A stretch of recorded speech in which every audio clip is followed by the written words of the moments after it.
संडीला के एक व्यक्ति थे, उनका नाम था सूरध्वज जी। क्या नाम था?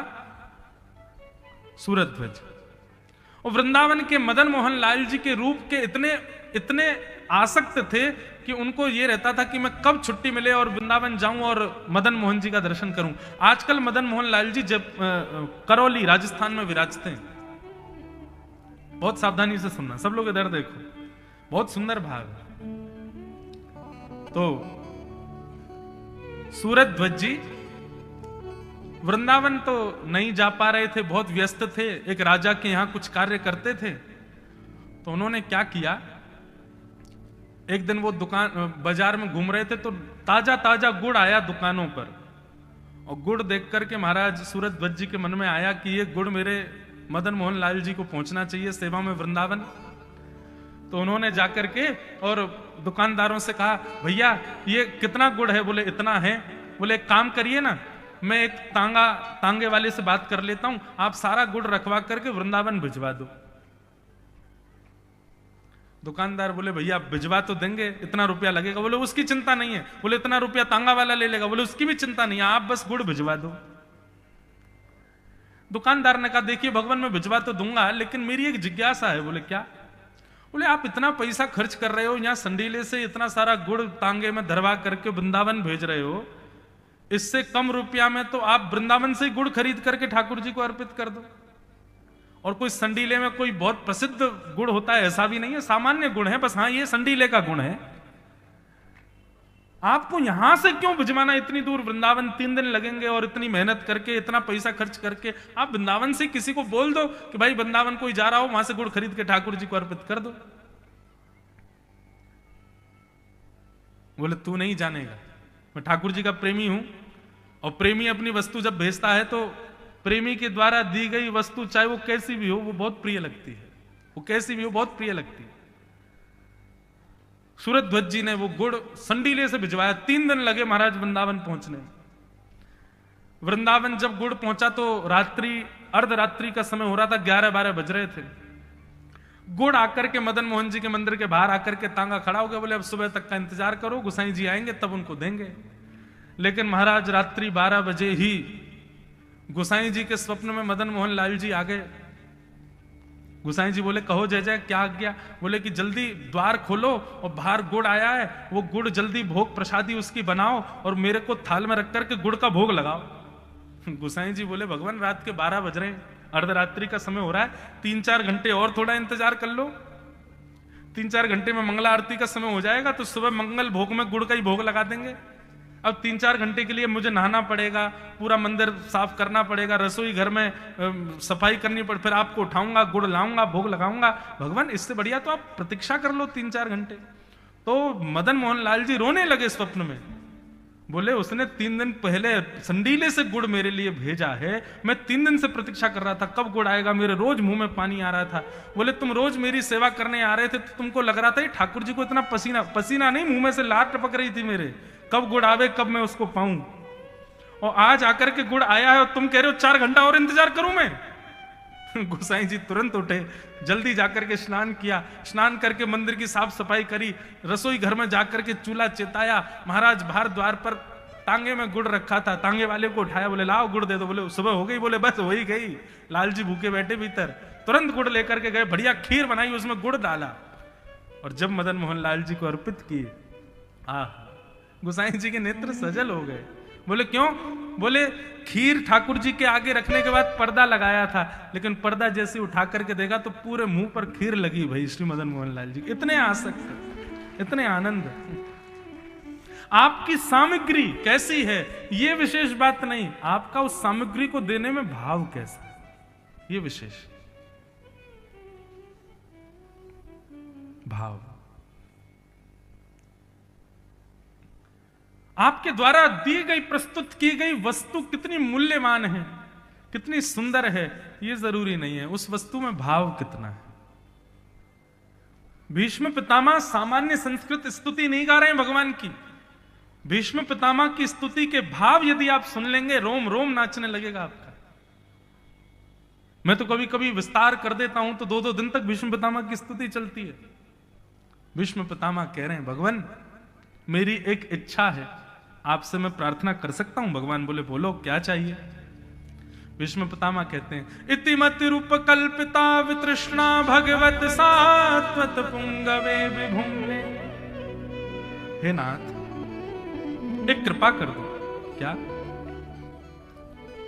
मैं मृत्यु से पहले अपनी अंतिम इच्छा पूरी करना चाहता हूं। भगवान बोले क्या है तुम्हारी अंतिम इच्छा? बोले मेरी एक बेटी है, उस बेटी, कुंवारी बेटी का ब्याह करना चाहता हूं। भगवान बोले भीष्म पितामह तुम तो बाल ब्रह्मचारी हो, तुम्हारा तो ब्याह ही नहीं हुआ, तुमने तो शादी नहीं करी, तुम्हारी बेटी कहां से हो गई? भीष्म पितामह बोले भगवान भाव समझिए, हर व्यक्ति की बिना विवाह की एक बेटी होती है, और उस बेटी का नाम क्या है? मति, बुद्धि। बेटी कौन?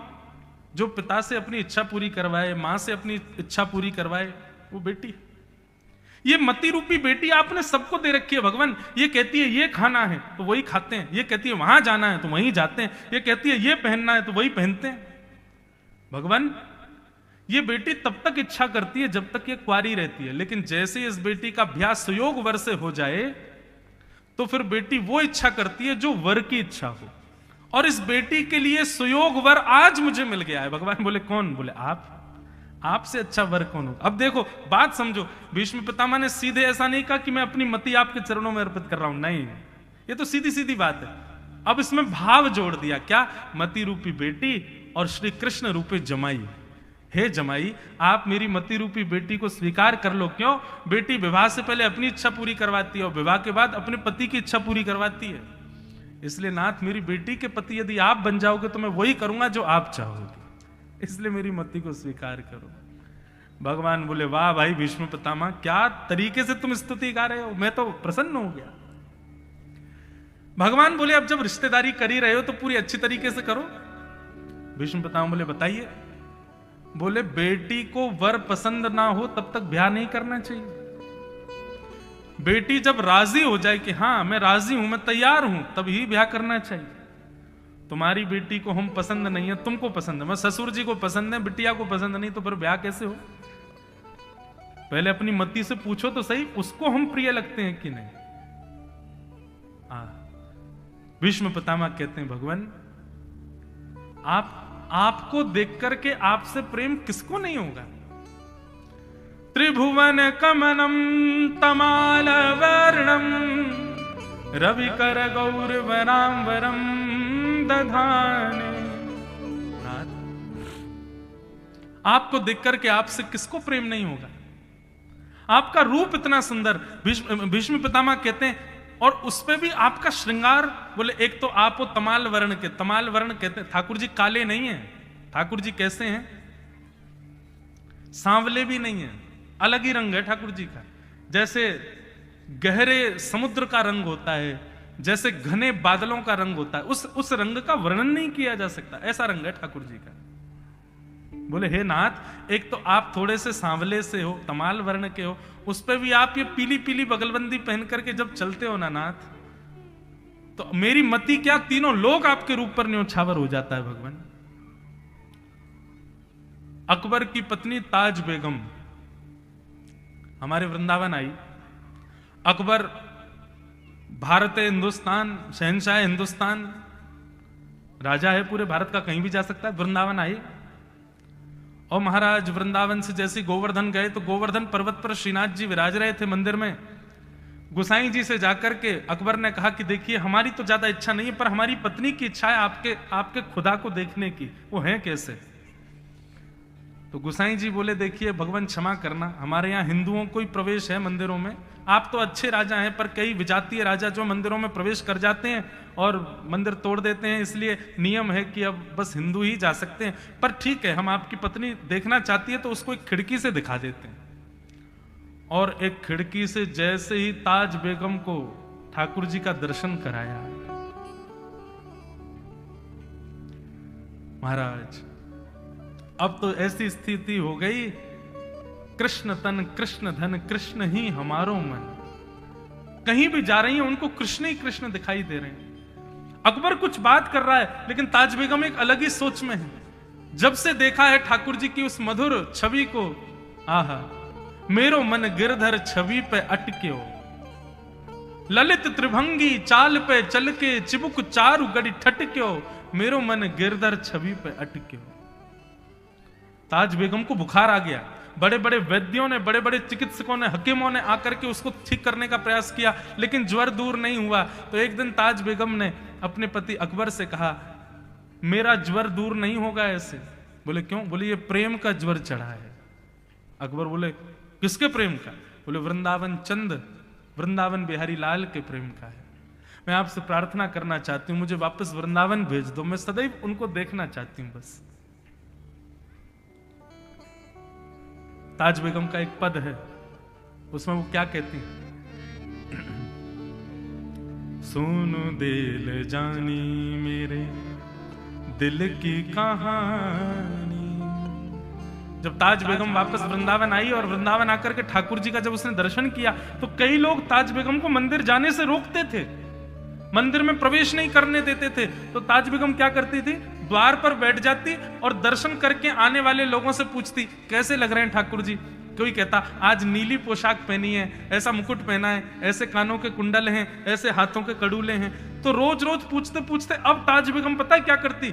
बाहर की रेत में बैठ करके एक सीख से ठाकुर जी की छवि बनाती और अंदर से दर्शन करके आने वाले दर्शनार्थियों से पूछती, 2 मिनट मेरे साथ आइए ना। साथ ले जाके पूछती, क्या भीतर जो ठाकुर जी बैठे हैं वो ऐसे दिख रहे हैं? और जैसे ही वो व्यक्ति उस धूल में बने हुए चित्र को देखता, बोले बिल्कुल ऐसे ही दिख रहे हैं। ताज बेगम कहती, अब मेरे चित्त को शांति है। ताज बेगम दर्शन नहीं कर पाती है, बाहर बैठी बैठी केवल चिंतन करती है। आज नीली पोशाक होगी, सिर पर लाल पाग होगी, गले में मोतियों की माला होगी, थोड़े थोड़े चंदन लगा रखे होंगे, घुंघराले केश होंगे, ठाकुर जी ने आज खस का इत्र लगाया होगा। और फिर ये सब सोच के दर्शनार्थी से बोलती, भीतर जाके जरा बताइए ना आज ठाकुर जी कैसे। वो आके बताता, आज ठाकुर जी ने नीली पोशाक, लाल पाग, खस का इत्र, मोती की माला। बस ये सुनते ही नाचने लग जाते। सुनो दिल जानी मेरे दिल की कहानी, तेरे हाथ हूँ बिकानी, तेरे हाथ हूँ बिकानी, बदनाम भी सहूंगी। सुनो दिल जानी नंद के कुमार, कुर्बान तेरी सूरत पे, हूं तो मुसलमानी हिंदुआनी भी रहूंगी। सुनो दिल जानी मेरे दिल की कहानी, तेरे हाथ हूँ बिकानी, बदल नाम भी सहूंगी। सुनो दिल जानी। ऐसी ताज बेगम ठाकुर जी के।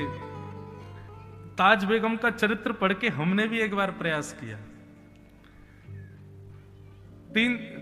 2020 की घटना है। 2020 में नाथद्वार में कथा हो रही थी, नाथद्वारा राजस्थान। हमारे लाल जी का उत्सव, श्री गिरधर लाल जी हमारे सेवा के ठाकुर जी छोटे से, उनका हर वर्ष उत्सव होता है। इस बार द्वारिका में है, 11 से 17 जनवरी द्वारिका गुजरात में। पूरे भारतवर्ष के संत आते हैं और महाराज सुबह कथा होती है, शाम को खूब उत्सव होता है। आप भी झांसी के लोग जो जो आ सको, सबको हमारा निमंत्रण, सब लोग पधारो। और जिसका भी आने का मन बन रहा हो वो हमारे किसी भी कार्यकर्ता से बात कर लेना, आपकी सब व्यवस्था वहां हो जाएगी। तो हमारे ठाकुर जी का प्रथम जन्मोत्सव हो रहा था नाथद्वार में, राजस्थान में। तो हमारे ठाकुर जी का श्रृंगार करके सुबह सुबह में 9 बजे कथा होती थी, 9 बजे मंच पे आ जाता था और कथा पूरी होती थी 1 बजे। तो तब तक मंदिर बंद हो जाता था, श्रीनाथ जी का मंदिर। तो मैं क्या करता था, रोज एक व्यक्ति को भेजता था कि आज तुम जाके दर्शन कराओ और मैं जब कथा करके उतरूं तब मुझे बता देना आज ठाकुर जी कैसे दिख रहे थे, उनका श्रृंगार कैसा था। तो ताज बेगम तो सोचती थी कि ऐसा होगा, हम सोचते नहीं थे। हम अपने लाल जी का श्रृंगार करते थे। तो पहले दिन ठाकुर जी को लाल वस्त्र पहनाए, मोतियों की माला पहनाई, सिर पर मुकुट पहनाया, कानों में मकराकृत कुंडल पहनाए, पीछे थाड़ा वस्त्र पहनाया और ऊपर मोतियों की हटरी बना दी ठाकुर जी के। ऐसा कोई मन में भाव नहीं था कि ताज बेगम की तरह हमको भी देखना है कि मैच हो रहा है कि नहीं। बस मंच पे आए, कथा कहने लगे। कथा के बाद में कथा से उतर करके वो बालक जो दर्शन करने के लिए जाता था उससे पूछा मैंने कि आज ठाकुर जी का मंदिर में दर्शन कैसा था।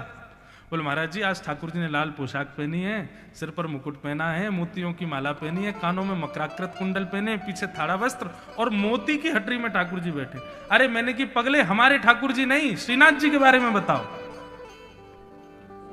वाह, ये है ग्राम सिंह, इनका भी कोई भजन होगा इसीलिए आगे कथा में।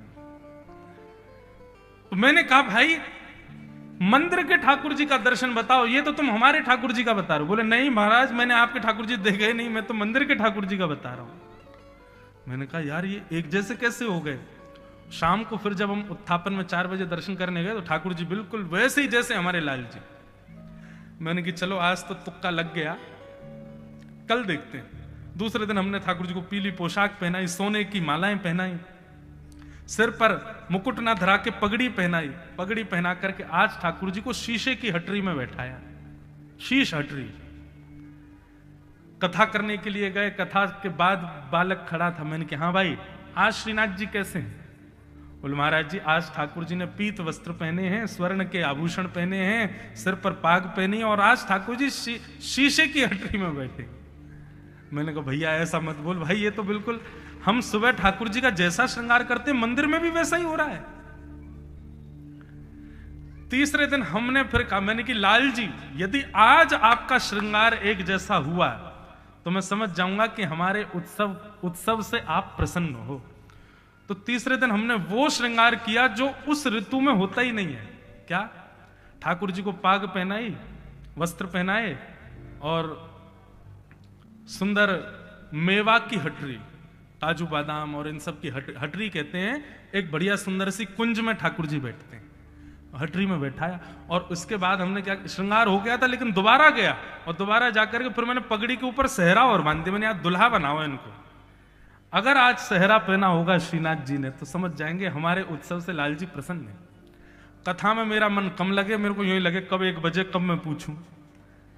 और 1 बजते ही महाराज मैंने जैसे उससे पूछा, अब तो मेरी आंख तो पहले ही भर आई थी। मैंने कि इतनी विषम परिस्थिति में हूं, यदि ठाकुर जी का वैसा श्रृंगार नहीं होगा तो कष्ट बहुत होगा, और सेम श्रृंगार हुआ तो इतने आनंद होगा कि कहीं प्राण नहीं निकल जाए। मैंने कि बता भैया आज ठाकुर जी कैसे लग रहे हैं? उसने कहा महाराज जी आज ठाकुर जी लाल हटरी में बैठे, अलग हटरी हमारी मेवा की थी। मैंने कि अरे आज तो अलग हो गया। बोले आज ठाकुर जी ने ऐसा श्रृंगार किया है, लेकिन आज विशेष ये था कि आज ठाकुर जी ने पाग के ऊपर सहरा पहना हुआ है। ओ महाराज जैसे ही सहरा की बात सुनी, मैं सही बताऊं 2 मिनट तो नाच लिया उसके साथ। मैंने कि भैया गले लग जा, आज तो इतने प्रसन्न है, ठाकुर जी प्रसन्न है हमारी सेवा से। कभी बंधु ये सब कर सकते हैं, कभी ओरछा जाओ, राम राजा सरकार के पहले दर्शन करने से पहले ही सोच लो ठाकुर जी आज यदि आपके श्रृंगार में ये में से कुछ भी एक यदि मिल गया तो हम समझ जाएंगे कि दर्शनार्थियों में सब दर्शनार्थी आपको देख रहे थे पर आपने हमको देखा। सोच के जाओ पहले से, आज ऐसी माला होगी, आज ऐसा पाग होगा, आज प्रसाद में ये होगा, कुछ भी 4-5 बात सोच लो, एक आध तो मिल ही जाएगी, 4-5 मिल जाए तो बहुत बड़ी बात।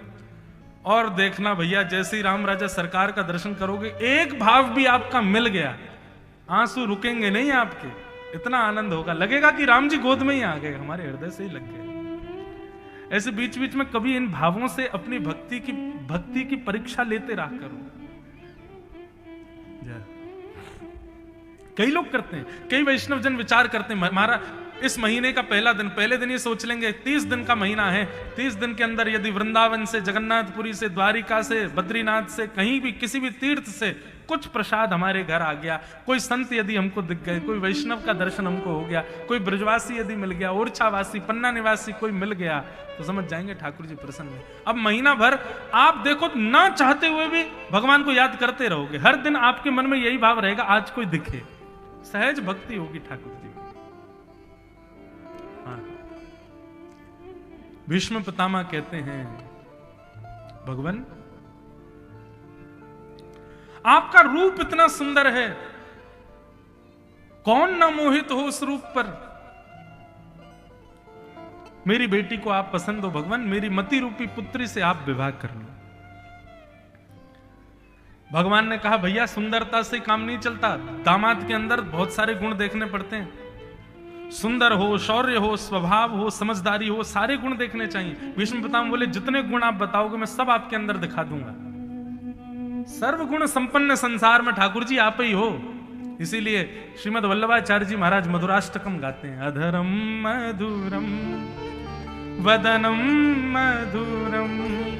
आओ सब लोग मधुराष्टकम का पाठ करें। इतने ठाकुर जी के रूप का वर्णन हमने सुना है, कैसे हैं ठाकुर जी। अधरम मधुरम वदनम मधुरम, अधरम मधुरम वदनम मधुरम, नयनम मधुरम हसितम मधुरम, हृदयम मधुरम, ओ हृदयम मधुरम गमनम मधुरम, हृदयम मधुरम गमनम मधुरम, मधुराधिपतेरखिलम मधुरम, मधुराधिपतेरखिलम।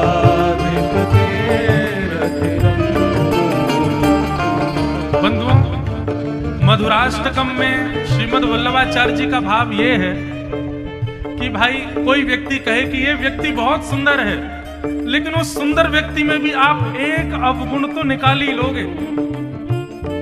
संसार में कितना भी गुणयुक्त व्यक्ति क्यों ना हो, उसके अंदर कोई ना कोई कमी तो होगी। लेकिन हमारे मदन मोहन लाल जी, हमारे वृंदावन बिहारी लाल, राधा रमन लाल, युगल किशोर सरकार, हमारे राजा राम सरकार, ये यदि कभी प्रत्यक्ष मिल गए ना, इनमें एक भी अवगुण आप दिखा नहीं सकते।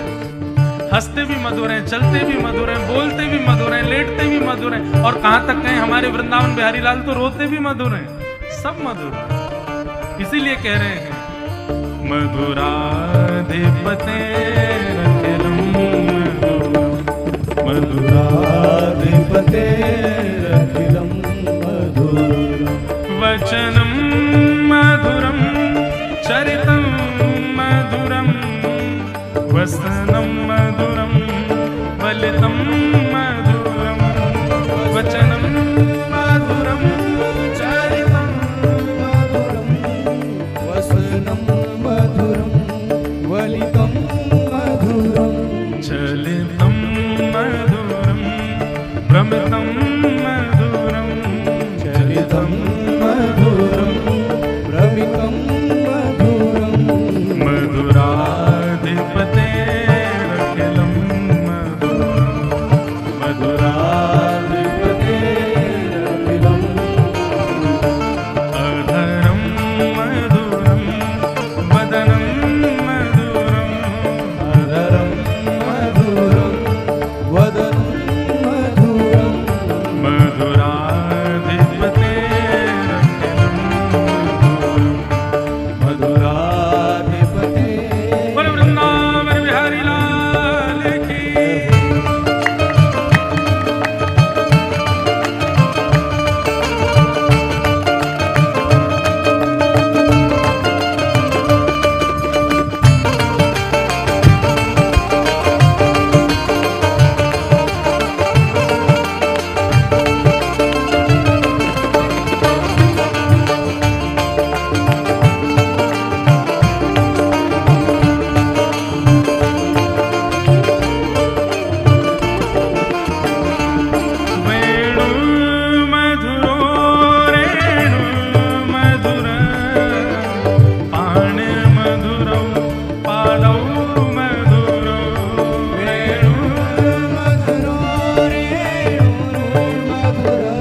ठाकुर जी के रूप का वर्णन कर रहे हैं। कितने मधुर हैं ठाकुर जी, सब मधुर है। एक अंग भी, एक भाव भी ऐसा नहीं है जिसमें मधुरता ना हो। भीष्म पितामह कह रहे हैं भगवान, आप कह रहे हो सुंदरता से काम नहीं चलेगा, और भी गुण होने चाहिए। आप जितने गुण कहोगे उतने गुण आपके भीतर हम दिखा दें। और कई गुण तो ऐसे जिनको मानव गिन ही नहीं पाएगा, वो भी आपके भीतर है नाथ। आप मधुराधिपति हो।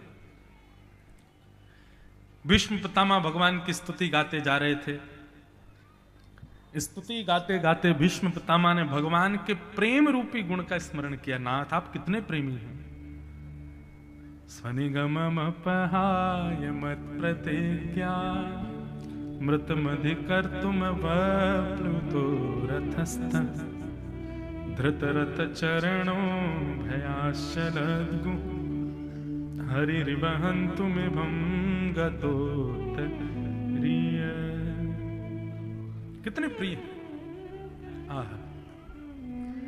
भीष्म पितामह वर्णन कर रहे हैं एक लीला का। भीष्म पितामह कहते हैं भगवान, एक बार जब महाभारत युद्ध प्रारंभ होने वाला था तो दुर्योधन और अर्जुन दोनों आपके पास सेना मांगने के लिए और आपकी मदद मांगने के लिए आए थे। तब आपने कहा था कि एक तरफ मेरी सेना रहेगी और एक तरफ अकेला मैं रहूंगा और मैं शस्त्र नहीं उठाऊंगा। तब दुर्योधन आपकी सेना लेकर के आ गया था।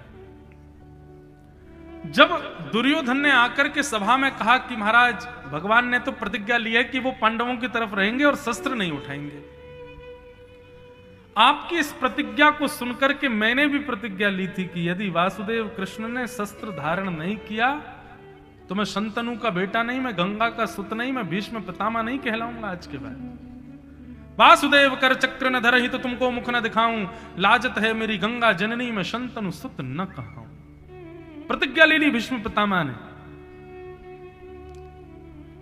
वासुदेव कृष्ण को महाभारत युद्ध में शस्त्र धारण करना पड़ेगा और नहीं करेंगे तो मैं जबरदस्ती करवाऊंगा।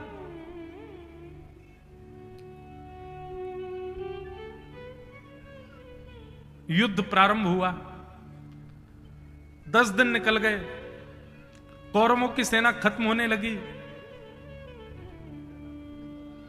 दुर्योधन भीष्म पितामह से बोला, भगवान आप हैं तो कौरवों के पक्ष में लेकिन भला चाहते हैं पांडवों का। भीष्म पितामह बोले, ऐसा क्यों बोल रहे हो? बोले क्योंकि आपके रहते हुए सेना खत्म हो रही है हमारी। इसमें निश्चित ही आपका जो भाव पक्ष है वो पांडवों की तरफ ज्यादा है। भीष्म पितामह बोले, भैया ऐसी बात मत करो, तुम अगर ऐसा कह रहे हो तो बहुत गलत है। दुर्योधन बोला, तो फिर कुछ कीजिए ना, हमारी सेना खत्म क्यों हो रही है? भीष्म पितामह बोले, तो फिर एक काम करो, आज अर्धरात्रि के समय अपनी पत्नी भानुमति को मेरे पास भेजना, मैं उसको आशीर्वाद दूंगा, उसको आशीर्वाद प्रदान करूंगा, अखंड सौभाग्यवती भव।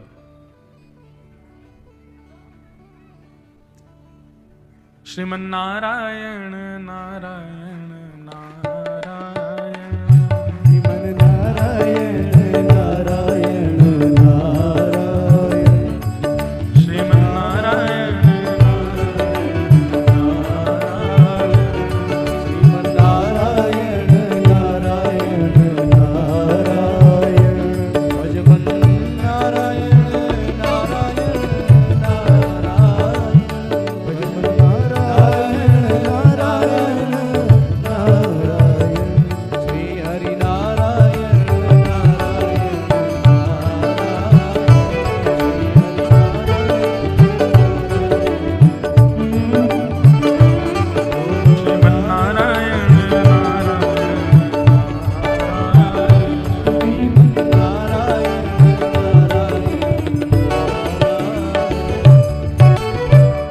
बोलो भक्तवत्सल भगवान।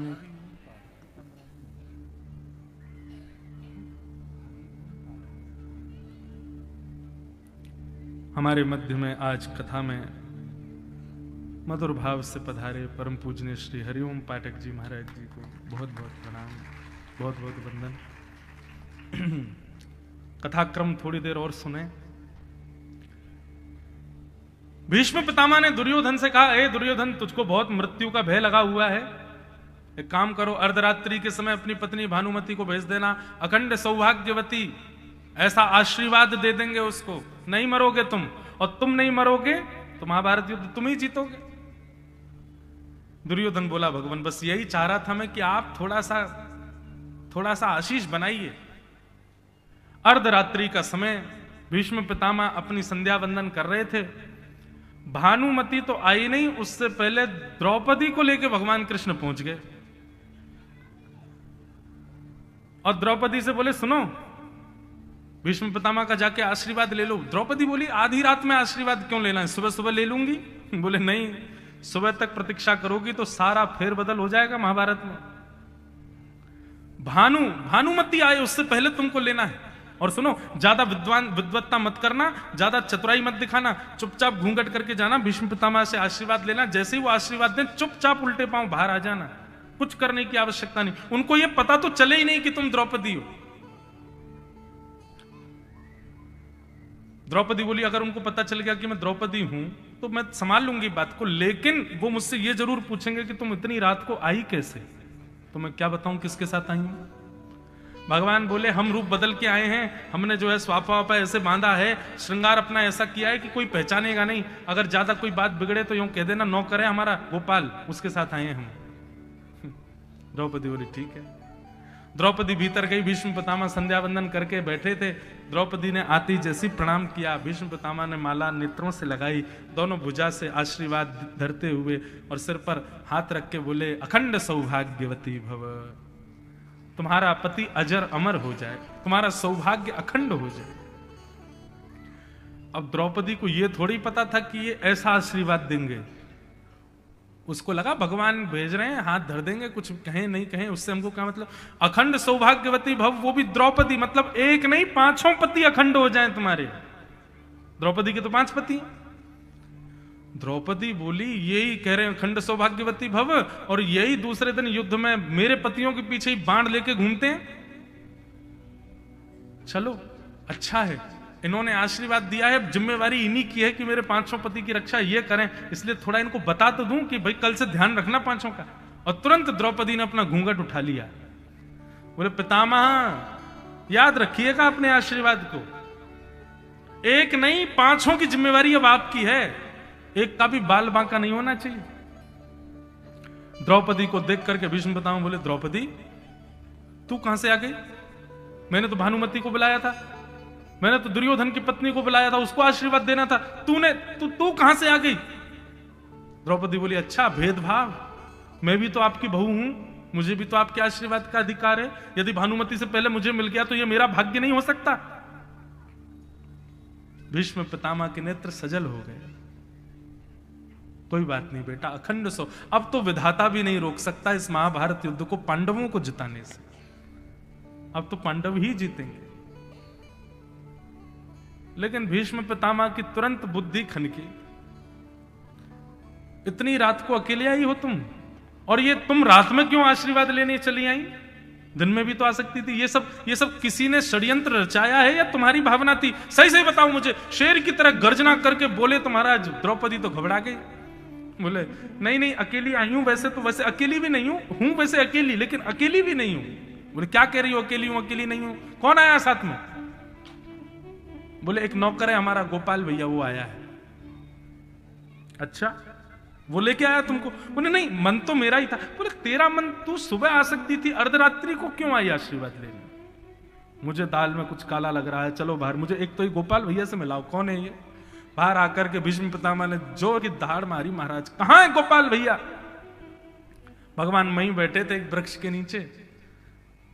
भीष्म पितामह की आवाज सुनते ही एक पटक लगी ठाकुर जी को, बोले कि अब फंस गए। खूब पढ़ा लिखा करके भेजा था, द्रौपदी को मानी नहीं, सब जाके खोला ही भीतर। भगवान धीमी गति से गए।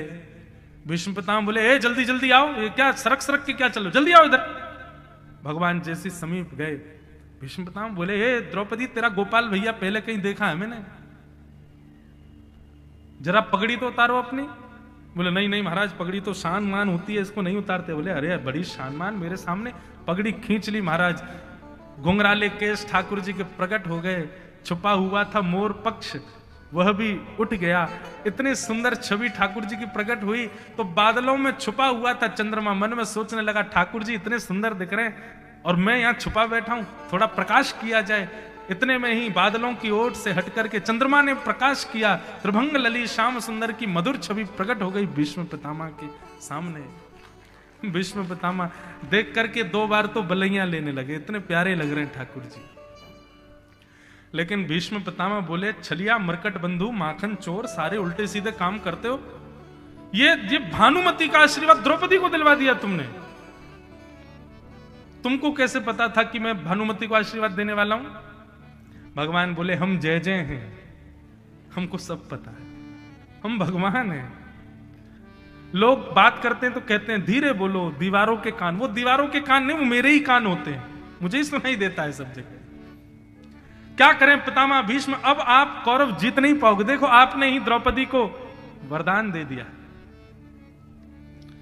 भीष्म पितामह को इस बात की चिंता नहीं थी कि मैंने द्रौपदी को वरदान दे दिया पांडव जीतेंगे। उनको इस बात की चिंता थी कि मैंने प्रतिज्ञा ली थी कि इनके हाथ में शस्त्र धारण करवाऊंगा, और 10 दिन हो गए युद्ध को, अभी तक इन्होंने शस्त्र नहीं उठाया। तुरंत भीष्म पितामह ने द्रौपदी को कहा, द्रौपदी मैंने तुझको आशीर्वाद दिया है कि तेरे 5 पतियों का कोई बाल बांका नहीं करेगा, लेकिन इन 5 की रक्षा की जिम्मेवारी मैं कृष्ण को देता हूं। यदि कल मेरा बाण भी अर्जुन का स्पर्श करे तो तुम मुझसे मत कहना, कृष्ण को ही पकड़ना, क्योंकि मैंने आशीर्वाद दिया और मैं ही जिम्मेवारी दे रहा हूं। कृष्ण, मैंने अपनी बहू को आशीर्वाद दिया है 5 पांडवों की रक्षा का जिम्मेवारी तुमको देता हूं, 5 का बाल बांका नहीं हो जाए।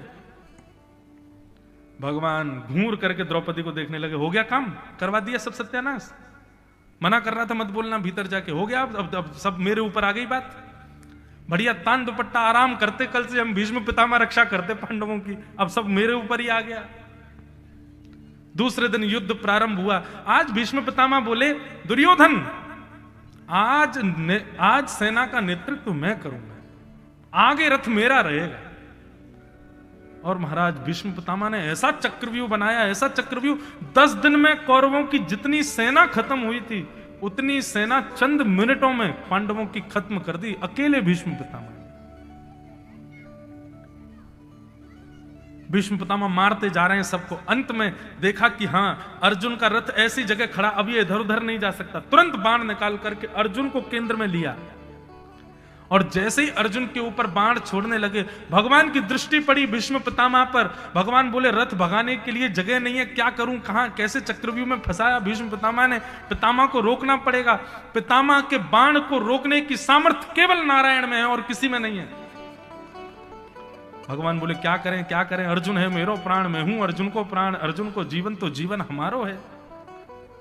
तुरंत ठाकुर जी देख तो रहे हैं भीष्म पितामह की ओर, दौड़े रथ से और जाकर के टूटा हुआ चक्का पड़ा था उसको उठाने लगे। 2 बार तो हाथ में धूल आई, तीसरे प्रयास में चक्का उठा लिया और लेकर के महाराज जैसे ही दौड़े हैं भीष्म पितामह की ओर, ऐसा दृश्य लग रहा था मानो एक जंगल के विशाल हाथी के ऊपर कोई शेर झपट रहा हो। भगवान के नेत्र लाल पड़ गए, पीतांबरी कंधे पर रखा हुआ उत्तरीय वस्त्र नीचे गिर गया, पृथ्वी डामाडोल होने लगी, भूकंप आने लगा। भगवान क्रोध कर रहे हैं। जैसे ही रथ का चक्का लेकर के ठाकुर जी दौड़े भीष्म पितामह की ओर। भीष्म पितामह जो अर्जुन को केंद्र में लेकर के बाण छोड़ने वाले थे, तुरंत उन्होंने अपना बाण और धनुष नीचे रख दिया और सब कौरवों को कहने लगे, देख लो देख लो देख लो, तुम्हारे प्रतिज्ञाधारी कृष्ण को देख लो। आप कहो मैं शस्त्र बिन भूमि हरहूं सब भार। क्या प्रतिज्ञा ली थी आपने कि आप महाभारत युद्ध में शस्त्र धारण नहीं करोगे। हमको क्षत्रिय ना गिने, बोले ही वचन विचार। हम क्षत्रिय हैं और भीष्म पितामह हमारा नाम है। हे द्वारिकाधीश कृष्ण, आगे से कभी प्रतिज्ञा लो तो एक बार मेरे को याद कर लेना, क्योंकि मैं यहां तुम्हारी प्रतिज्ञा तोड़ नहीं बैठा हूं। अब बताओ तुमने शस्त्र क्यों उठाया, सफाई दो। आहा, डार चक्र हरि हस पड़ो, दियो उत्तर ब्रजराज। हमारे ब्रज के नंद नंदन श्री कृष्ण, उन्होंने चक्र दूर फेंक दिया, मुस्कुराने लगे और भीष्म पितामह से बोले, भीष्म पितामह ध्यान से सुनना, भीष्म पितामह, आपने क्या प्रतिज्ञा ली थी कि यदि वासुदेव कृष्ण ने चक्र धारण नहीं किया, शस्त्र धारण नहीं किया, तो मैं मरूं तो मेरा शव उल्टा गिरे, मैं किसी को मुख नहीं दिखाऊंगा। वासुदेव कर चक्र न धरहि तो तुमको मुख न दिखाऊंगा। भीष्म पितामह, आज तजी प्रतिज्ञा मोरी में तोरी प्रतिज्ञा काज। मैंने अपनी प्रतिज्ञा इसलिए तोड़ी क्योंकि यदि महाभारत युद्ध में मैं शस्त्र धारण नहीं करता तो मेरे शस्त्र ना धारण करने की वजह से तुमको बाणों की सैया पर लेटना पड़ता। लेकिन कैसे लेटते? उल्टे लेटते, और उल्टे लेटते तो अंतिम समय तुम मेरा दर्शन नहीं कर पाते, तुम्हारी अंतिम इच्छा पूर्ण नहीं हो पाती। इसलिए मैंने शस्त्र उठा लिया ताकि तुम्हारी इच्छा पूरी हो, और जब तुमको बाण लगे ना तो तुम पट नहीं गिरो, चित्त गिरो, ताकि मेरा दर्शन कर सको। भीष्म पितामह बोले, नाथ, आज मैं बाणों की सैया पर लेटा लेटा आपका दर्शन कर रहा हूं ना, ये भी आपकी इच्छा से ही कर पा रहा हूं, क्योंकि यदि आपकी इच्छा नहीं होती तो आप शस्त्र नहीं उठाते। बिना शस्त्र उठाए ही पूरा महाभारत युद्ध हो जाता तो मुझे पट गिरना पड़ता, मेरा मुख नीचे होता। मुख नीचे होता तो आपका दर्शन कैसे करता? कैसे दयालु है ठाकुर जी, कितनी कृपा करते हैं हम वैष्णवों के ऊपर।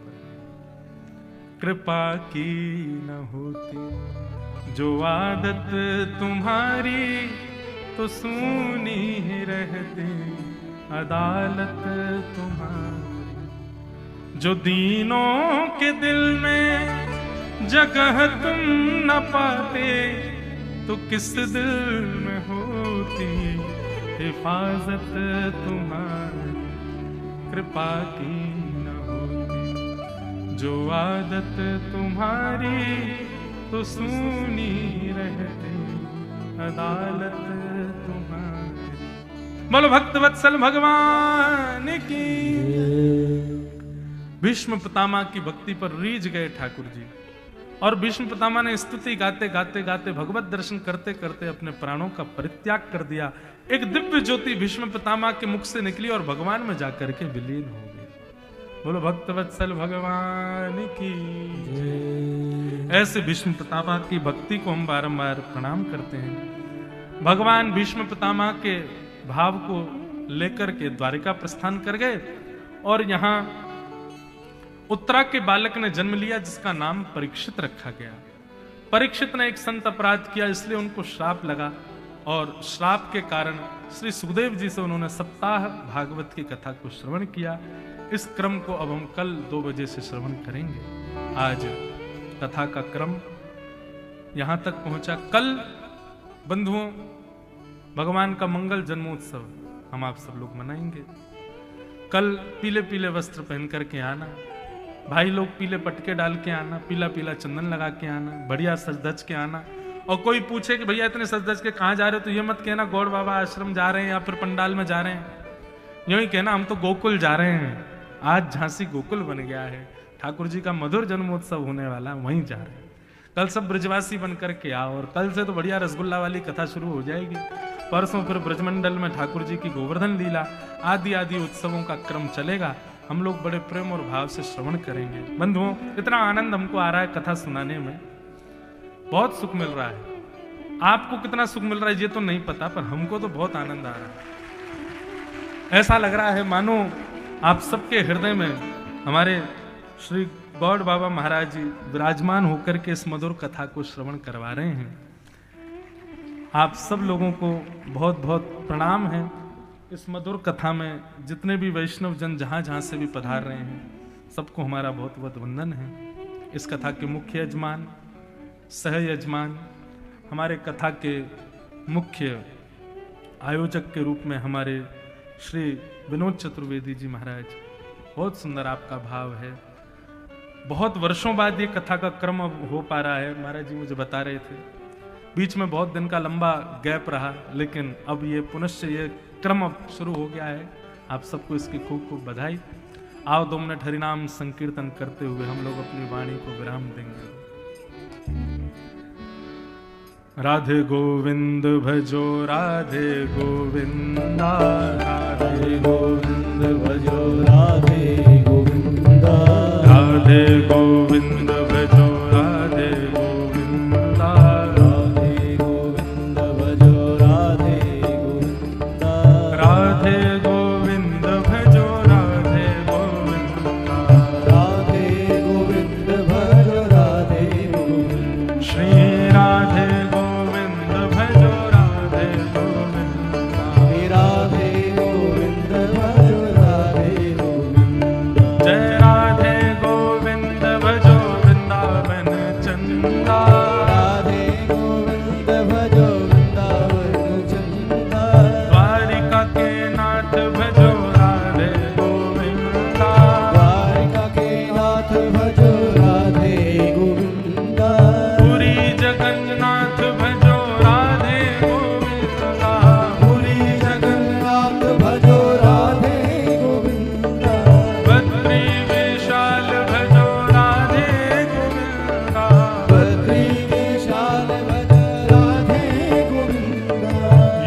राजा सरकार भजो राधे गोविंदा, राजा सरकार भजो राधे गोविंदा, राधे गोविंद भजो राधे गोविंदा, राधे गोविंद भजो राधे गोविंदा, जय राधे राधे राधे राधे राधे गोविंदा, राधे राधे राधे राधे गोविंदा, जय राधे राधे राधे राधे राधे गोविंदा, राधे राधे राधे राधे गोविंदा, जय राधे गोविंद भजो राधे गोविंदा, राधे गोविंद भजो राधे गोविंदा, जय राधे गोविंद भजो राधे गोविंदा, राधे गोविंद भजो राधे गोविंदा, राधा रमण लाल भजो राधे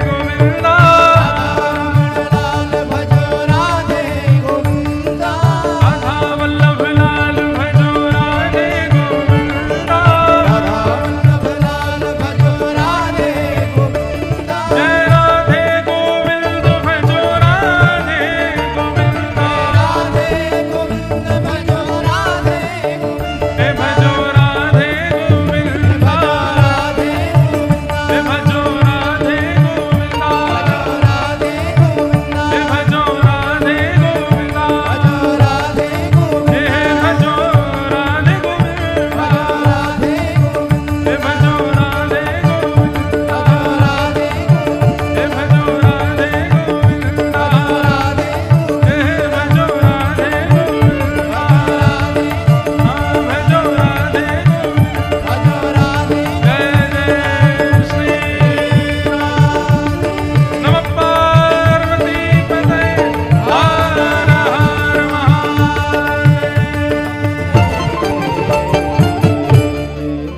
सब लोगों से कल पुनः मिलेंगे बंधुओं। 2 बजे से आप लोग यहाँ पर आकर के विराजमान, उससे पहले ही हो जाएं, और कथाक्रम 2 बजे हम व्यासपीठ पर बैठ जाएंगे। इतना आनंद मधुर भाव यहाँ पर चल रहा है। हमारे मध्य में आज महाराज जी पधारे, उनको भी बारंबार प्रणाम है। कोई और जानकारी होगी तो हमारे मंच संचालक आपको प्रदान करेंगे। हमारे मंच संचालक भी बड़े मधुर हैं, श्री सियाराम शरण चतुर्वेदी जी। आप विद्यालय के केंद्रीय विद्यालय